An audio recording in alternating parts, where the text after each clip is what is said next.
किस्मत का लिखा हुआ हर शख्स को मिलता है, ये बात तय है। मुझे और आपको वही मिल रहा है जो हमारी किस्मत में लिखा है। उससे एक हब्बा भी, एक दाना भी कम नहीं मिलेगा और एक ज्यादा नहीं मिलेगा। सही हदीस है, बुखारी की दीगर कुतुब हदीस में मौजूद है। जब बच्चा शिकमे मादर में 120 दिन का होता है, तो 4 माह का जब बच्चा शिकमे मादर में होता है तो उसकी रूह फूंकी जाती है। तो फरिश्ता आके उसकी उम्र भी लिख जाता है, उसका शकी और सईद होना भी लिख जाता है और उसका रिज्क भी लिख जाता है।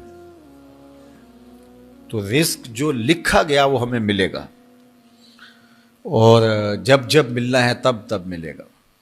जो लिखा गया है वो बहर सूरत हमें हासिल होगा। अब वो जो हमारी किस्मत का रिज्क है उसके हुसूल का जरिया क्या है? बजरिया हलाल मिलता है या उसके जराए हुसूल के वो हराम है?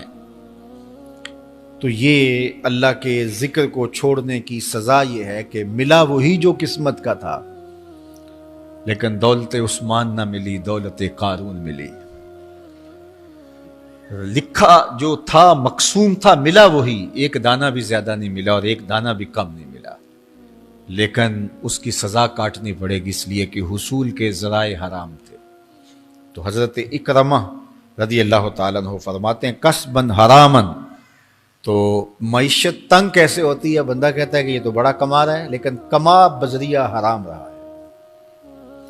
अल्लाह अकबर। बाज़ कुछ लोग मेहनत करके भी हराम कमाते हैं। हमने देखा कि इस गर्मी में जो लोग मजदूरी करते हैं और बिलखुसूस लोहे की भट्टी पे जो काम करने वाले हैं, कितना सख्त काम है, लेकिन वहां भी जो है वो चाहे 15-20 मिनट जो है वो खयानत करके अपने उस रिज़्क को हराम बना लें और नाजायज कर लें। इतनी मुशक्कत के बावजूद भी कीती कतरी पई खू मोहम्मद फिर सिक्का बने जरदा। तो एक सौदा ऐसे भी बिक जाता अगर 2 मिनट गाहक को देता, लेकिन झूठी कसम खा ली और वो लेके चला गया। सौदा तो बिक गया, लेकिन जरिया उसका हराम हो गया। ये देखिए, झूठी कसम खाने वाले को अल्लाह नजर रहमत से भी नहीं देखे, इतनी बड़ी सजा है उसकी। और ना बिकता कोई और आके ले जाता। जो किस्मत में लिखा है वो तो आपका हर सूरत में होगा, लेकिन कुछ लोगों को अल्लाह के जिक्र को छोड़ने का नतीजा ये मिलता है कि फिर वो उनके जराए आमदनी जो होते हैं, मेहनत के बावजूद भी कसब हराम हो जाता है किसी ना किसी वजह से। कई लोग दूध इकट्ठा करते रहते हैं, आखिर में एक कतरा पेशाब का डाल देते हैं। सादा मिसाल आपके सामने रखो, कितनी मेहनत से वो किया था, तो अपनी सारी मेहनत को जाया कर देते और हराम का टांका लगा देते। एक कतरे से वो सारा जाया कर बैठते। तो ये अल्लाह के जिक्र से मुंह मोड़ने का नतीजा है। जब तुम्हारे दिल अल्लाह की याद से खाली हो जाएंगे, तुम्हारी जिंदगियों में कुरान नहीं होगा, तुम्हारी जिंदगियों के अंदर इस्लाम के उजाले नहीं होंगे, तो फिर नतीजा क्या होगा कि मईशत दनक क्या है? कसबन हरामन। दूसरा माना कि तंग जिंदगी, तल्ख जिंदगी, जो हजरत अब्दुल्ला इब्न अब्बास से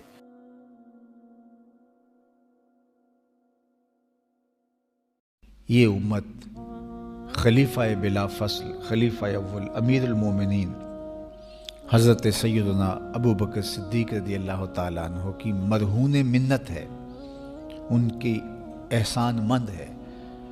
इकबाल ने कहा था, आ अमन नास बर मौलाए मा, आ कलीम अव्वले सीनाए मा, हस्तिये ऊ किश्त मिल्लत राचू अब, सानिये इसनैनो गारो बदरो कब्र। कहते हैं कि वो शख्स जिसने हमारे आका और मौला पे सबसे ज़्यादा एहसानात किए, और मेरे आका करीम ने इरशाद फरमाया, मेरे ऊपर जिसने भी कोई नेकी की मैं उसका बदला चुका दिया दुनिया पर ही, लेकिन एक अबू बकर ऐसे हैं जिनकी नेकियों का बदला क़यामत के दिन रब ही चुकाएगा। ये हुजूर अलैहिस्सलाम ने इरशाद फरमाया। और फिर मैं मा नफ़अनी मालो अहादिन क़त्तु मा नफ़अनी मालो अबी बकर, मुझे किसी के माल ने इतना नफा नहीं दिया जितना अबू बकर के माल ने नफा दिया।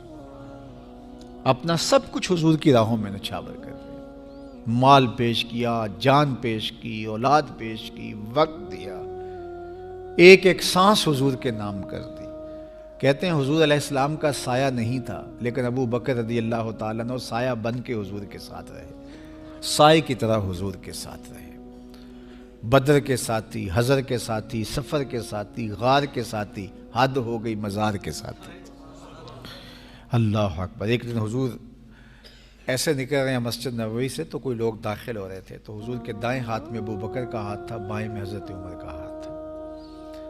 तो हुजूर ऐसे दोनों के हाथ पकड़ के बाहर निकल रहे थे, तो किसी को अंदर आते देखा तो उसको देख करके कहा, क़यामत के दिन हम कब्रों से यूं ही उठाए जाएंगे, मेरे दाएं हाथ में अबू बकर का हाथ होगा, बाएं हाथ में उमर का हाथ होगा। अल्लाह अकबर। सैयदा कहूल अहलिल जन्ना, जन्नत के बूढ़ों का सरदार कहा। अबू बकर फिल जन्ना, जन्नत की बशारत दी। अशरा मुबशरा में से पहला नाम हज़रत अबू बकर रज़ी अल्लाह ताला अन्हु का है। फरमाया मेरे दो वज़ीर आसमान पे हैं, दो वज़ीर ज़मीन पे हैं।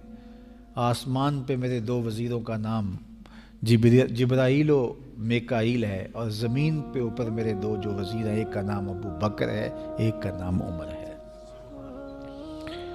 तो क्या शान है हज़रत अबू बकर सिद्दीक़ रज़ी अल्लाह ताला। हर नबी का सहाबी अज़मतों के मेराज पे है, लेकिन जो शान हुजूर के इस जानिसार को दी गई है, अल्लाह अकबर। कुरान ने भी कहा ना, वसानी इसनैन इज़ हुमा फिल गार। अल्लाह अकबर। दो में से दूसरा, अल्लाह अकबर, जब वो गार में थे, दो में से दूसरा।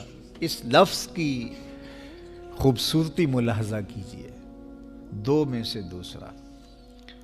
हज़रत उमर कहा करते थे, हज़रत सिद्दीक़ अकबर का जिक्र करते साथ रो पड़ते और कहते कि अबू बकर मेरी सारी ज़िंदगी की नेकियां ले लें, वो गार वाली एक नेकी मुझे दे दें।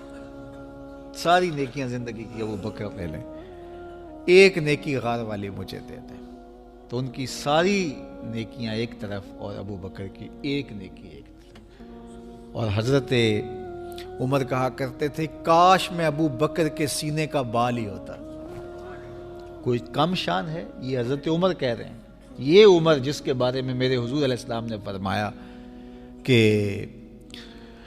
मेरे बाद अगर नबूवत का दरवाज़ा बंद ना हुआ होता, मेरे बाद अगर किसी ने नबी होना होता तो वो उमर होता। इतनी शानों के मालिक। इन्न शैतान यफ़िर्रु मिन ज़िल्ल उमर, शैतान उमर के साए को देख के भाग जाता है। वो उमर कह रहे हैं, काश मैं अबू बकर के सीने पर लगा हुआ बाल ही होता। ये शान है, ये अज़मत है। सारे हुजूर के सहाबी अज़मतों के मेराज पर, लेकिन इनकी शान ही वक्री है। किसी पंजाब शायर ने कहा कि सारे यार नबी दे सोने, नहीं कोई इना यारां वर्गा, ना कोई होया ना कोई होसी, इना जान निसारां वर्गा, ना इस धरती पैदा कीता, इना यारां वर्गा, आज़म शान सिद्दीक की दसा इको यार हज़ारां वर्गा। वो अज़मतों की किस मेराज पे, आ अमन नास बर मौलाए माँ, आ कलीम अव्वले सीनाए माँ, हस्तिये उ किश्ते मिल्लत राचू अबर, सानिये सनैनो गारो बदरो कबर। बदर के भी साथी, कबर के भी साथी, मिज़ार के भी साथी, गार के भी साथी।